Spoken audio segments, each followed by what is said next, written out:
और वो शायद हमारी एनईपी से आगे बढ़ गए हैं। हमको समय लगेगा, ये बड़ा देश है और इस देश को संभालते संभालते बहुत समय लग रहा है, क्योंकि फिनलैंड एक बहुत छोटा सा देश है और उसकी तुलना भारत से तो नहीं की जा सकती।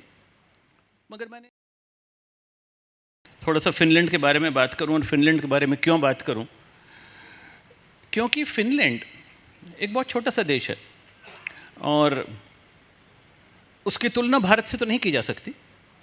मगर मैंने मनीष सिसोदिया जी से कहा कि जी आप इसकी तुलना दिल्ली से कर लीजिए, and Manish sir has been quite engaged with that Finland education. We have both made more than a dozen visits to Finland and schools. It is recognized as one of the best education systems, school education systems in the world. और वो शायद हमारी NEP से आगे बढ़ गए हैं। हमको समय लगेगा, ये बड़ा देश है और इस देश को संभालते संभालते बहुत समय लग रहा है। Finland could move fast, they had some advantages. देखिए, हम कोई भी चीज़ कहीं से उठाकर, ये जो पेड़ लगे हैं अगर आप इसको यहाँ से निकाल के कहीं मैं उधर लगाऊंगा तो शायद ये जड़ नहीं पकड़ेगा। आप एक छोटे पौधे को संभाल कर निकाल कर दूसरी जगह ले जाएं और उसको वातावरण दें जिसमें वो पनप सकता है, तो संभावना है कि वो संभल जाए। But you can not transplant a fully grown tree, very difficult. So we also have to understand the ground conditions in which we are. तो मेरी आपसे कुछ गुजारिश है। पहली तो ये है कि ये सब छोड़िए, एनईपी के भाषण, उसका डॉक्यूमेंट है, 60 पेज का डॉक्यूमेंट है, पढ़ लीजिए, बहुत क्लिष्ट नहीं है। My belief is that many of us may not have even read it so far. क्योंकि हम तो पढ़ाते हैं, हम क्यों पढ़े?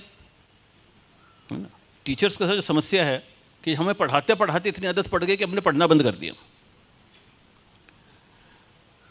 माई second request to you is कि आप अपना माहौल देखें, अपने बच्चे देखें, अपने पेरेंट्स को देखें, अपने शिक्षा का आधार समझें और अपने शहर में, अपने मोहल्ले में, अपनी पंचायत में, अपने गांव में, अपने स्कूल में यह देखें कि हम इसमें से क्या प्रयोग कर सकते हैं।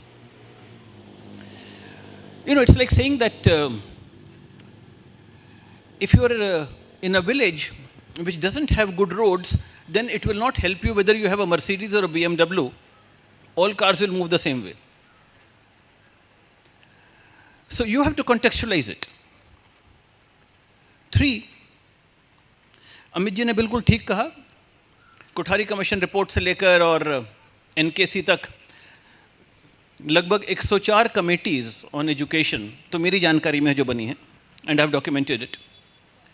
They have kind of always focused on 3 things: reach, equity and excellence.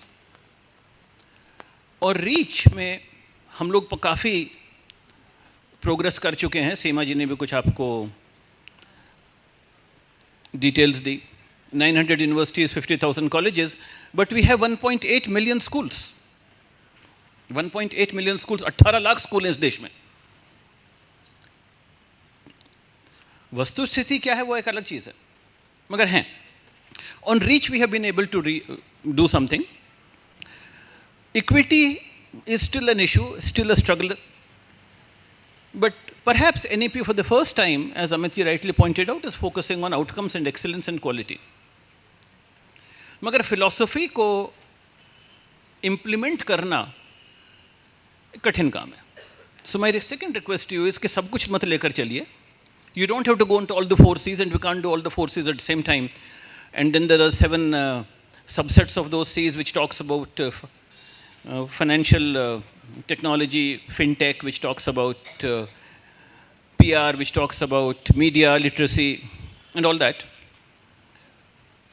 कोई एक शब्द उठा लीजिए, ये देखिए कि आपके यहाँ किस चीज़ की आवश्यकता है। So I come from Doon School, who was proud of saying that we don't produce excellent results, and they say it very loudly, but we make successful leaders. The focus is more on sports and less on academics, क्योंकि वहाँ की वस्तुस्थिति है। On the other hand, हम अगर ताल्लुकों में देखें तो हमारे पेरेंट्स क्या चाहते हैं? हमारे बच्चे को अंग्रेजी सिखा देना और कुर्सी पर बिठा देना। So Dr. Radhakrishnan defines education. He says there are two kinds of education, one which teaches you how to earn a living and the other which teaches you how to live. दोनों की आवश्यकता है। और मैं life education का शुक्रगुजार हूँ। Startup बड़ी इंपॉर्टेंट चीज़ है, हमने शब्द नहीं सुना था, कोई बड़ी बात नहीं है। हमारे पेरेंट्स ने VLSI नहीं सुना था, चिप्स नहीं सुना था, इंटीग्रेटेड सर्किट्स नहीं सुना था।